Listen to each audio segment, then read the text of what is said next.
Hello and welcome to the Go There Do That podcast. My name is Ethan and I'm here, of course, today with my wife Heather. And today we are starting a multi-part series similar to what we had done in the past with Alaska. But this is about a single road trip. It spanned across 12 days and we call it the fall road trip.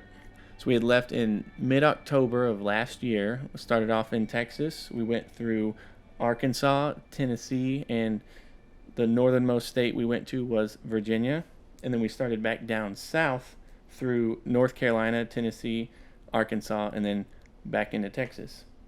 So the three national parks we went to Shenandoah National Park in Virginia, and then Great Smoky Mountains National Park in Tennessee, and then Hot Springs National Park in Arkansas. And of course we did the entire span of the Blue Ridge Parkway, and it's a wonderful time of year to go down the Blue Ridge Parkway, but that's not a national park, it's actually a national parkway.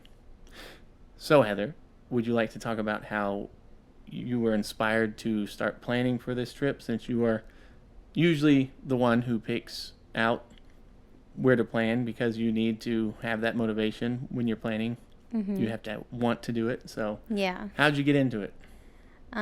Well, kind of like you said, like the time of year, it was the first year of me like not teaching, and typically our trips were, either in December during that like winter break, or in the summer when, they're longer trips like that, like a road trip, 12 days, that's a lot of time off.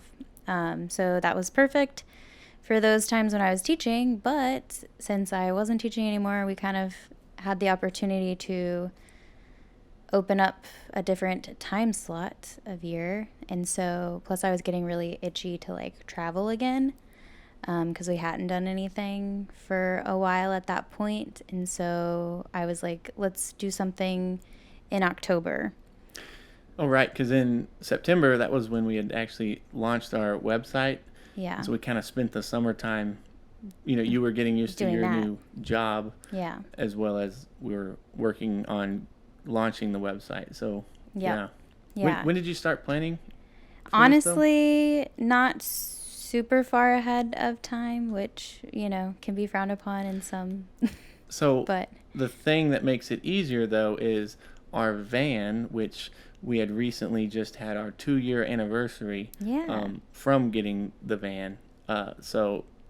First purchasing it. Yeah. But yeah. 2-year anniversary. But road trips are easier with the van. Yeah. Definitely. Yeah, planning trips. It's not like. And it was only our second, like, big road trip with the van. Mm-hmm. We use it for camping.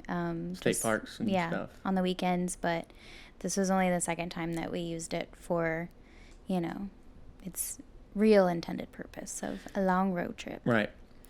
But really I got the idea, so I was thinking that time of year, but then really the only reason that I thought of the Blue Ridge Parkway was because our friends, who also have a van, we've talked about them before, Joe and Jennifer, had done the Blue Ridge Parkway before. So I'd seen lots of photos of like the beautiful fall colors, and honestly, like, I've never really seen anything like that. When we were in Zion in 2020 around Thanksgiving, those fall colors were pretty good, but it was mostly like yellows. Golden, Golden. Mm-hmm. So still beautiful, but just seeing those photos of like all the, red and orange and golden yellow, that was just something I really was interested in seeing.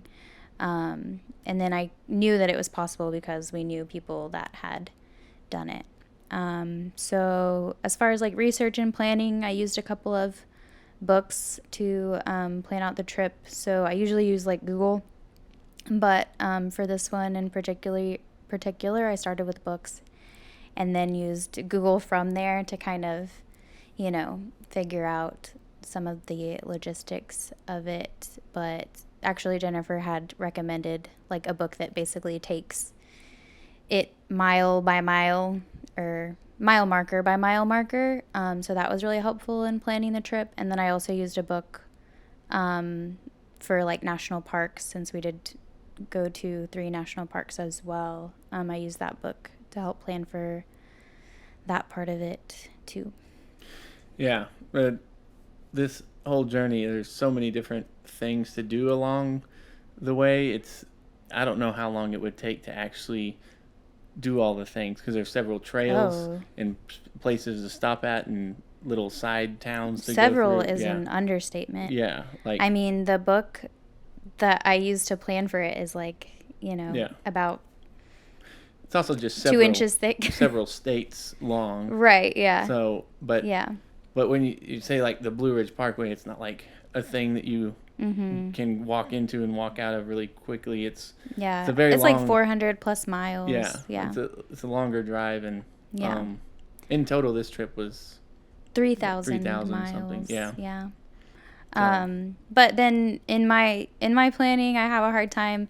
So like the main purpose of it was to do the Blue Ridge Parkway, but then I was like, well, we're really close to Shenandoah, because it starts where the Blue Ridge Parkway starts. If you're going from north to south, it's very close to Shenandoah National Park. I think I remember when we left, we drove like maybe a mile out of the like south entrance of Shenandoah, and then we were at the Blue Ridge Parkway sign, indicating the start of the Blue Ridge Parkway. So it felt kind of, I would have felt weird if we were like there and then we didn't try to, get a national park off our bucket list while we were doing that. And then towards the end of the Blue Ridge Parkway, you come across the Smoky Mountains.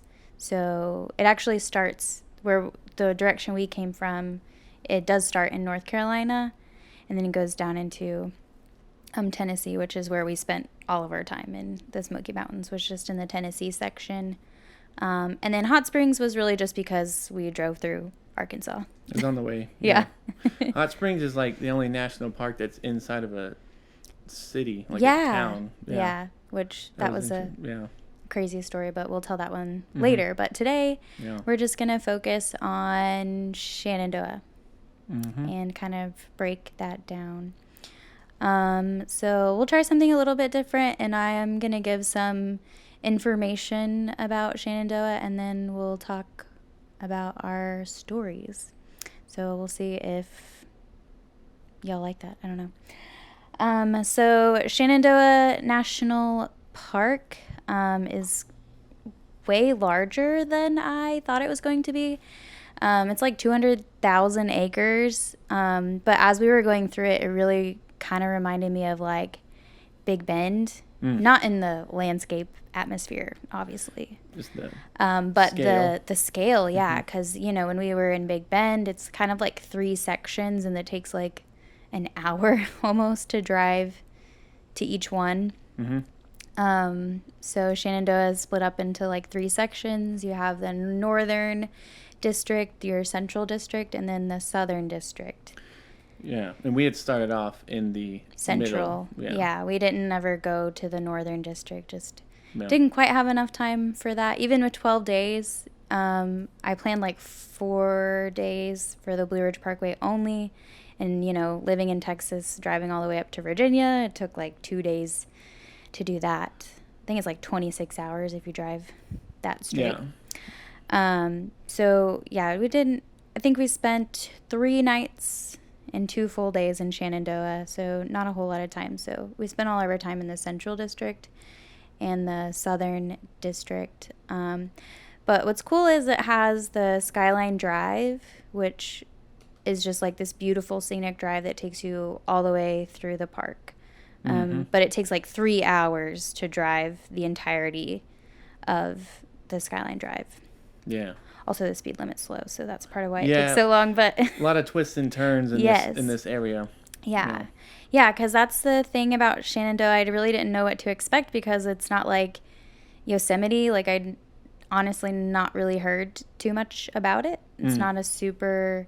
It might be a popular park, but it just wasn't one that I had heard much about and been exposed to. But the landscape is gorgeous. I mean, there's mountains and huge sweeping vistas, waterfalls everywhere, which was kind of the landscape along that whole like route in the Blue Ridge Parkway too. Yeah. But it was fun to start off in Shenandoah and really get like a taste of that there. And then plus the time of year that we were there was the fall colors. So chasing the peak. Yeah. Peak of the trees, because I guess the thing about where the way the leaves change color, like you can predict generally the time of year when they'll change, but you actually don't know. It depends on so much, like the weather, how cold it is, the time of year, all that. And so we actually didn't know when we were seeing the peak. And in Shenandoah, there were a few spots that were really awesome. But yeah, elevation has a lot to do with it too. Yeah, that's what I realized as we went on, because I was imagining that, it would just get brighter and brighter and or duller and duller like the longer we went along the route, just because of like where it is in the United States, but it really had nothing to do with that and more to do with the elevation. Yeah. Because we'd like reach a peak and then it'd get dull, and then reach a peak and then get dull. Yeah.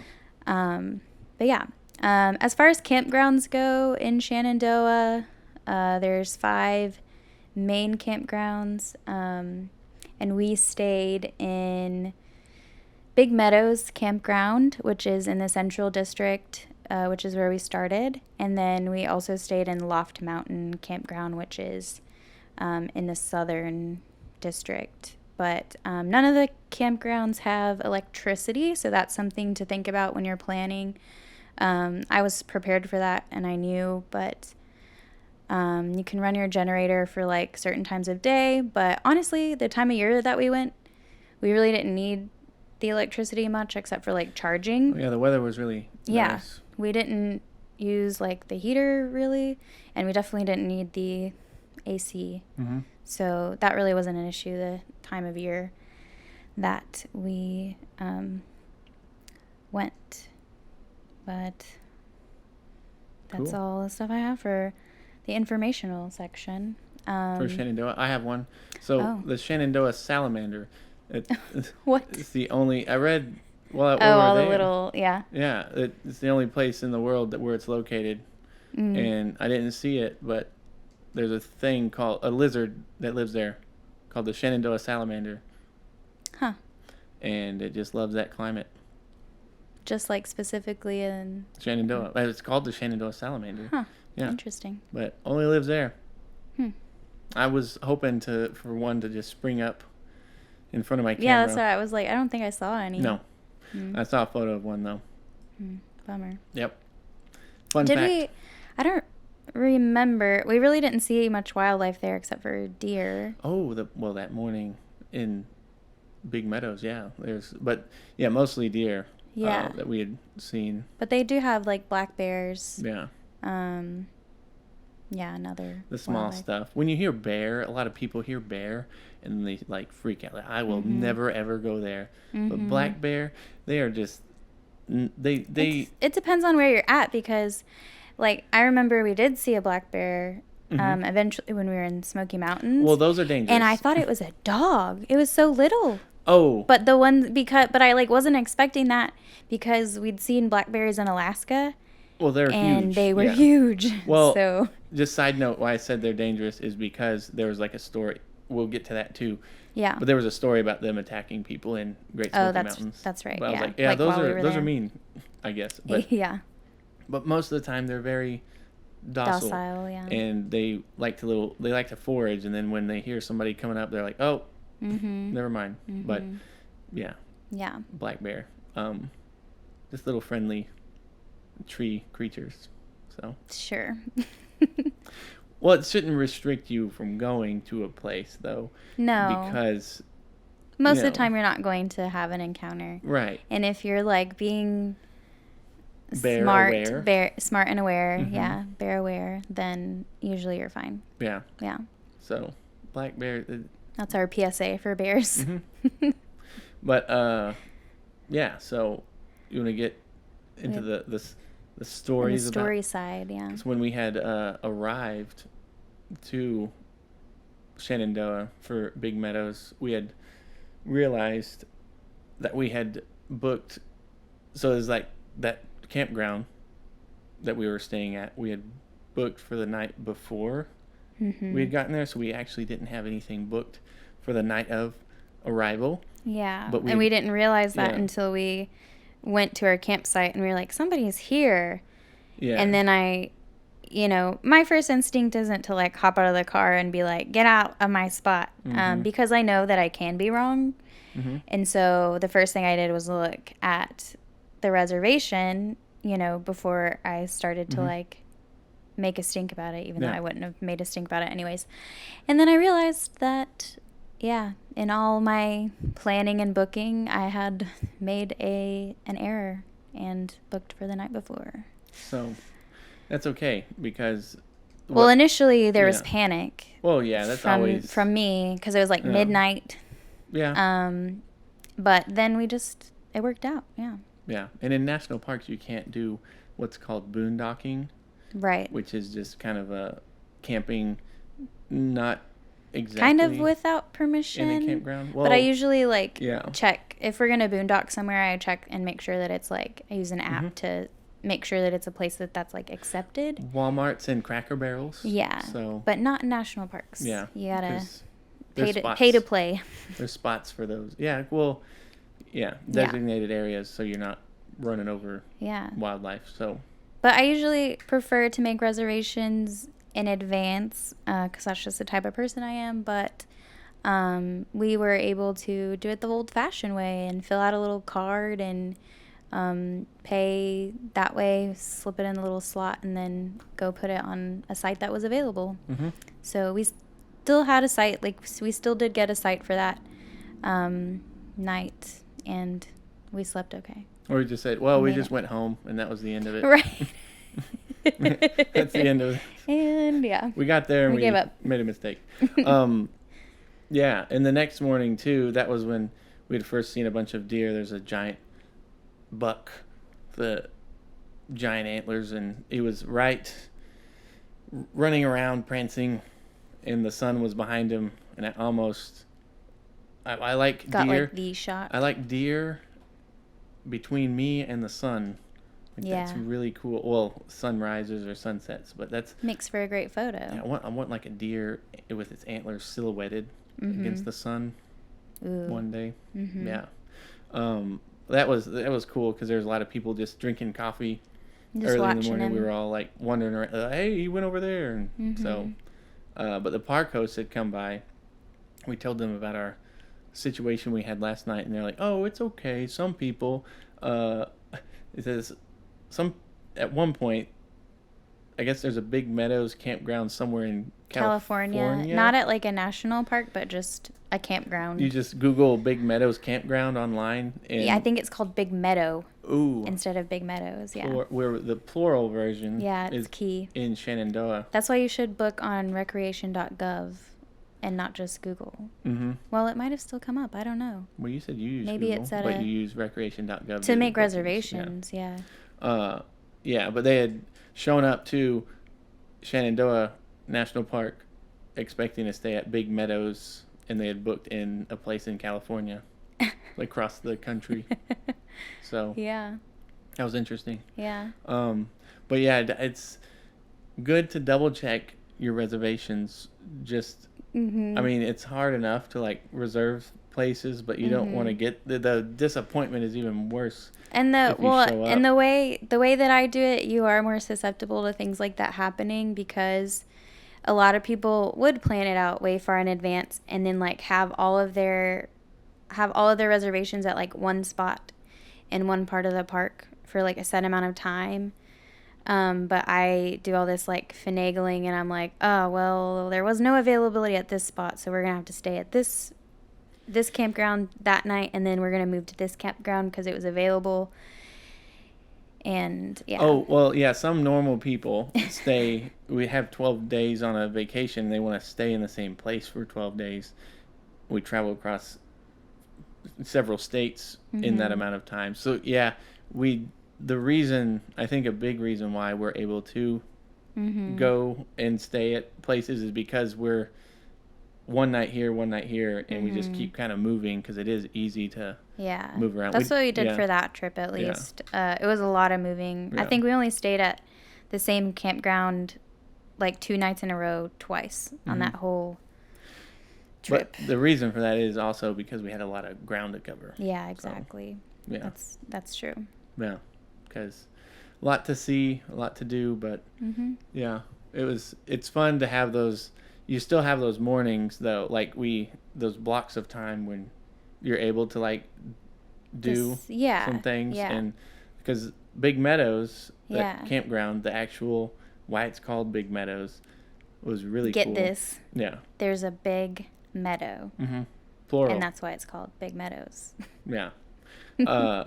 But this was interesting to see all the plants around when we did go to that spot, because it was like since it was fall, they were changing color, but all the grass and trees were like a orangey red, Yeah. like otherworld. Like I haven't seen that color like before. like it almost looked like burning, like it burnt, but not like brown burnt. But yeah. Mm-hmm. Yeah, but like different than the crispy grass that we get in Texas. Like it's more, the grass is more like a yellow, but at that time of year, at least, I'm not sure what it looks like later, but it was like a brighter, more vibrant color of like a fall. Yeah. If that picture was painted in your mind well enough. But yeah. Yeah, it's supposed to be. So whenever I plan for trips, I do like to try to pick out like a loose itinerary for like hikes and stuff that we can do when, the time calls for it. So when we're in a national park, usually we're going to go hiking. So I pick out like 5 or so hikes that we would do in each section. Obviously, we don't usually have time for all of that. And so when we actually get there, we like pick and choose which ones, our priority and which ones we want to do. Because sometimes it's hard to pick just based on a description that you read about in a book. Like I used this book, 100 Parks, 5,000 Ideas, to help plan for hikes and stuff, and then Google articles. But then when you get there, sometimes the park maps and stuff have even better descriptions, more accurate, and then you can also like see the geography of the area to kind of decide that. But that's why we wandered off to Big Meadows, because it was easy. Like you just kind of walk around as much as you want. Not much like hiking, just wandering around looking for wildlife, which we did see. Yep. Yeah. With the deer. Yeah. Like there was a mom and a baby. We also have I was just posting like crazy on our TikTok during this trip, so you can see several instances where what we're talking about is on TikTok. Oh, you yeah. go through, yeah. But the deer and the baby, like it was cool seeing them. They were like huddled in a little under a tree Peaceful in these nook. little bushes. Yeah, just hanging out. But yeah, it's cool to see that interaction, because they weren't like, we were far enough away to not like scare them away, but Yeah. peaceful little interaction. Yeah, we could have spent all day there, but we wanted to spend all day there, but we also had to like drive to the other end of the park. But that morning before we walked around in Big Meadows, we did do that Hawksbill Summit Trail, which was it's like the highest peak in Shenandoah. Where we started, at least, it isn't very long. I think it's like 1.5 miles up, but it's kind of steep because it is like the highest point. Yeah, it's pretty steep. But yeah, that was like a really gorgeous view. And then that was kind of the first time that we were like seeing the fall colors from like that vantage point on the trip. But like I remember the whole time we were like, is this the peak? Like we don't know what like really beautiful in-person vibrant fall colors Mm-hmm. look like. And so we were like, is this the peak? Mm-hmm. But it wasn't. Little did we know. No. I mean, I could kind of guess, because Virginia, when we were in Virginia, there were some places where it was like really bright, and then, but mostly it was starting to kind of turn. Yeah. Yeah. I mean, so It was still beautiful. We said elevation is a big factor, but yeah, also it kind of starts north and moves down, like the change in colors across the country. So this is the northernmost part. Yeah. But we followed it in the right way, in my opinion. Like starting north to south, like because the longer, like we would have went from south to north, we wouldn't have seen, some of the peaks that we saw, I don't think. Yeah. I think we would have maybe missed it in the time of year that we went. Yeah. Because the beginning of the trip, we just kind of sprinted. Hightailed it up there, yeah. Got up to the top quick, and then, the rest of the time. Yeah. Not slowly cruising, but also it's just a certain pace that we had, we have a day here in this part of Shenandoah, and then the next day we move further south, so much ground to cover. But I think we did pretty good. Do you remember there was like a little like a lodge, like restaurant area in that section? Mm-hmm. And we got like apple cider. Do you remember that? That was very good, yeah. Yeah, that was good. The Big Meadows Visitor Center? I think so. Yeah. Yeah. Yeah. They also had a gas station there, which was cool. Oh, yeah, that's right. Yeah. I like it when they have gas in national parks. Yeah, especially when that big. Mm-hmm. Like if it takes you 3 hours to drive in and out of it, it's... Yeah. Well, you mentioned Big Bend earlier. They have a gas station in the park, too. Yeah, they do. Yeah. No water, though. Shenandoah did have water. Some of the campsite, I think, I don't remember for sure, but I want to say that Big Meadows had water, but the Loft Mountain one was like dry camping, so you don't have electric or water. Oh, like a little, the water faucet. Mm-hmm. Yeah. Yeah. So from Big Meadows, though, we did walk to the falls. It was Doyle Falls. Oh, I guess I'll look at my notebook. Wasn't that one, was that the Dark Hollow Hollow Falls. That's right, yeah. Yeah. I was going to call it, I even wrote Darwin Falls here because I was like, oh, I think I remember what it's called, but that's the one in Death Valley. Yeah. So many waterfalls. Yeah. You mix them all up in your head. Yeah. And but this was the first waterfall that we saw on the trip. Yeah, it's cool because you follow it down like this stream of running water along the trail going downhill. You can kind of hear it get like closer and closer. Yeah. And then once you get there, it's just this giant cascade. Different. It's like multiple different. Yeah. Like there's a little one here. There's a big one here. It's like several different places where it's falling. Yeah. Down. I think that was the biggest one we saw in Shenandoah. I feel like it was bigger than the other one. That's pretty big. Yeah. Pretty cool. But yeah, it was so beautiful, and like walking down there was so like relaxing, and you're just like walking along the stream and you can just like hear it babbling along. But then you have to turn around and go back. So that's the thing about hiking down to a falls. Like a lot of times when we're hiking, it's like we're hiking up to a peak. Yeah. And we just roll back down. And then, you just kind of glide on down.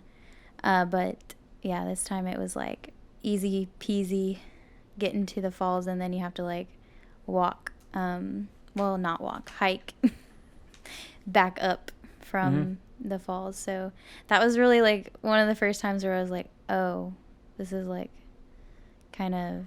I'm a little out of shape for this trip compared to some of the other ones that we've been on. Yeah. Well, it's also breathtaking, the views. Right. So then you're out of breath. Of course. Coming back up. Mm-hmm. Just kidding. So after that, what else did we do? We drove. Then we had to drive to the South District because that's where we were staying the night. But we did stop along, like just at an overlook along Skyline Drive to get there to watch the sunset. Do you remember that? Mm-hmm. Is that when you got the spider? Oh, yeah. There's a little spider making a web. And it was cool to see against the...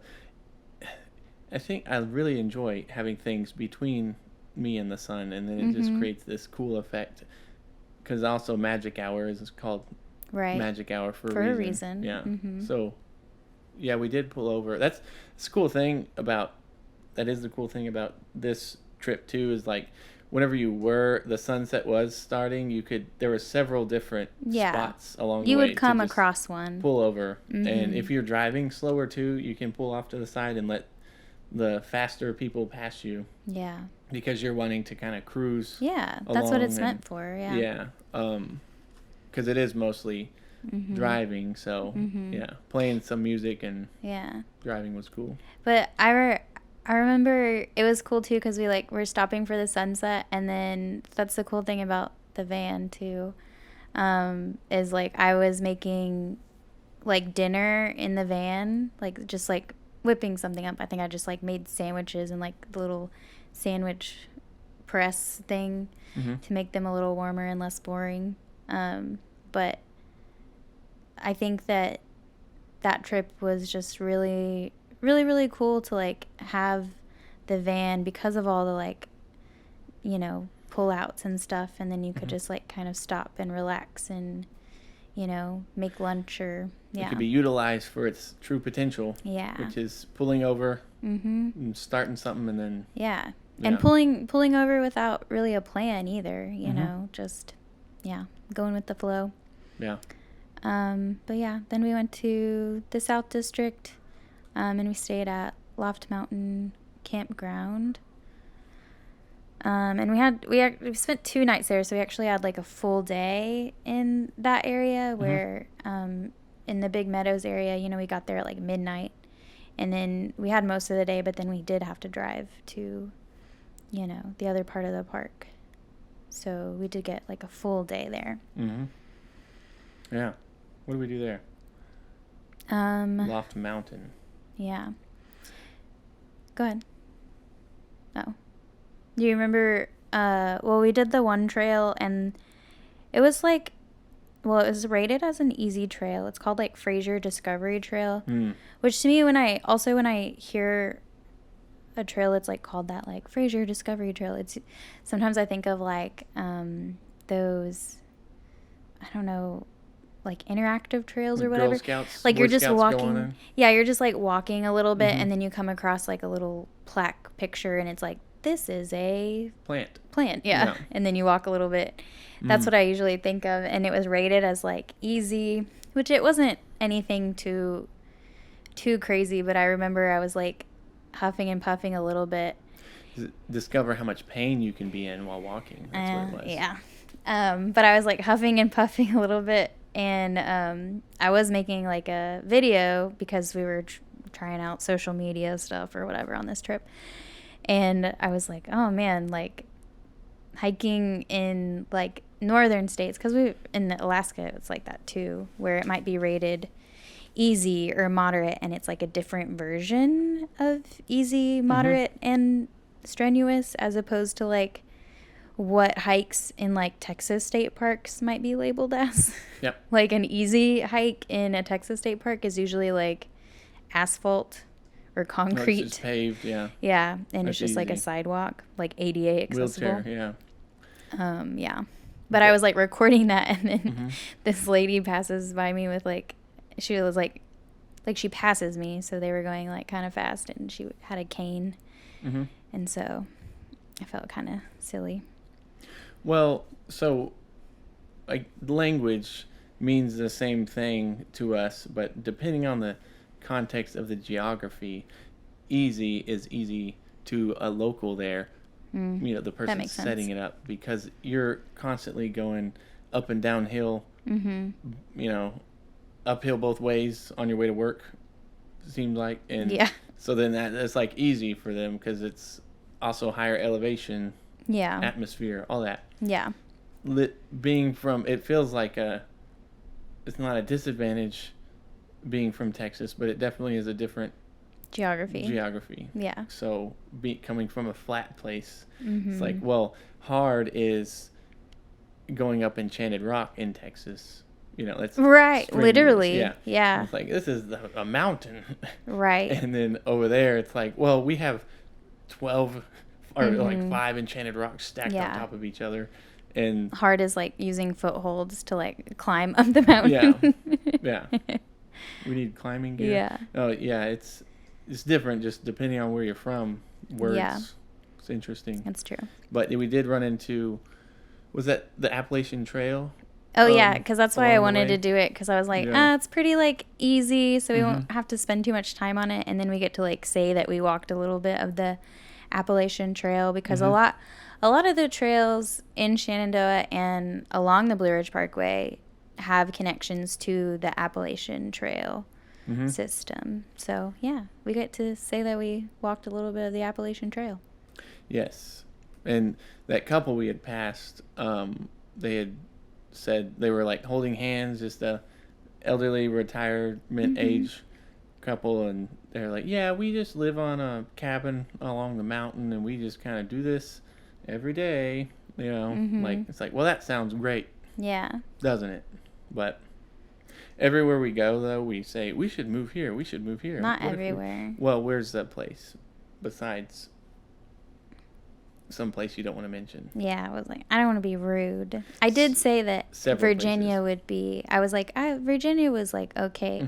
But we were also like, literally, we stopped at like, I don't even remember where it was, but whatever place you can stop at, and it's like right at the beginning of Virginia, coming up from Tennessee, and it's like, you can take your little tourist picture with the Virginia's for Lovers sign. And then we were in Shenandoah, and then along the Blue Ridge Parkway. So we weren't really like in Virginia as far as like culture or anything like that, or like a city. Just there at one of the most beautiful places during one of the most beautiful times of year. So then we're like, we could live here. Why wouldn't we go there and buy a house tomorrow? Yeah. So there's several biases that we have to work out when you go to a place. It's like, well, you don't actually live here. You have to live in a town, a city, just like we do here, and deal with the city things, and a job and all those But things. if I could live in Shenandoah National Park, then, or in a place where I could just, go there in the evening after work, like they were. You could just get a backpack and live along the Appalachian Trail. Just maybe live out in the woods like a little fairy. In another life, for sure. Well, so that is Shenandoah. That's not it. No salamanders. Oh. Well, what else do we do? Well, we did another hike that I did read about it ahead of time. It's called Black Rock Summit Trail. And I wanted to do that one because it had like good views, but then it also said bouldering, which can mean like different things depending on, what you're reading. But for me, when I see bouldering, I'm like, oh, that means that I get to like jump around on rocks, because that's like my favorite type of hiking, is just like trying to figure out, the best way up or through, and it's not necessarily like a path. It's more improvisational. Yeah. Like, it's not a set direction that you have to go on. It's like an open canvas for you to discover how you want to. Yeah. Everyone who would go on those things would take a different path up and down, and those rocks were kind of.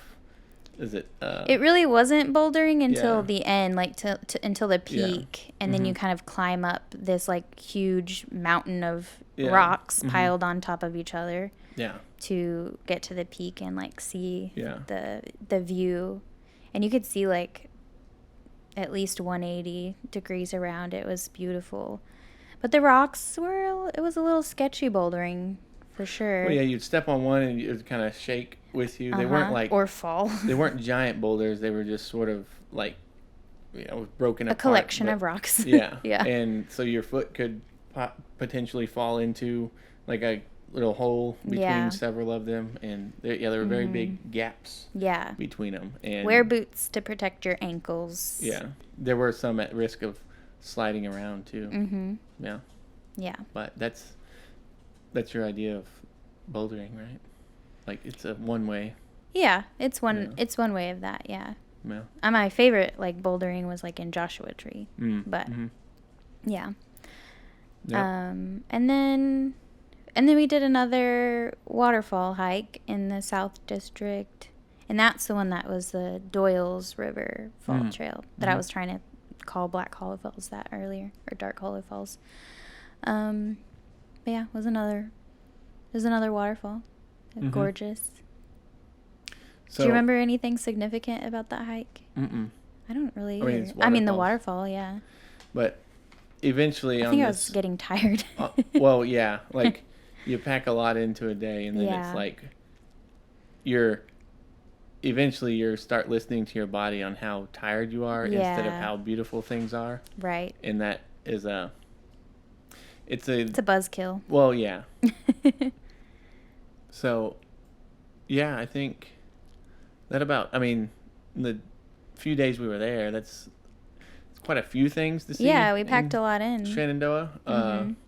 Yeah, I mean, I would, knowing like what I know now, it's definitely like worth a visit in its own. Well, yeah. You know, like I would definitely go. There was some hikes that I wanted to do that we just didn't have the opportunity to do, because we didn't have enough time there.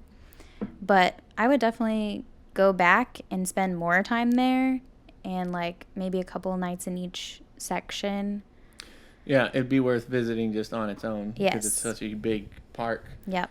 So many waterfalls and places, to be at. But also definitely worth visiting if you do decide to drive the Blue Ridge Parkway. Like, you might as well stop there. Either if you're going south to north, you could stop there at the end.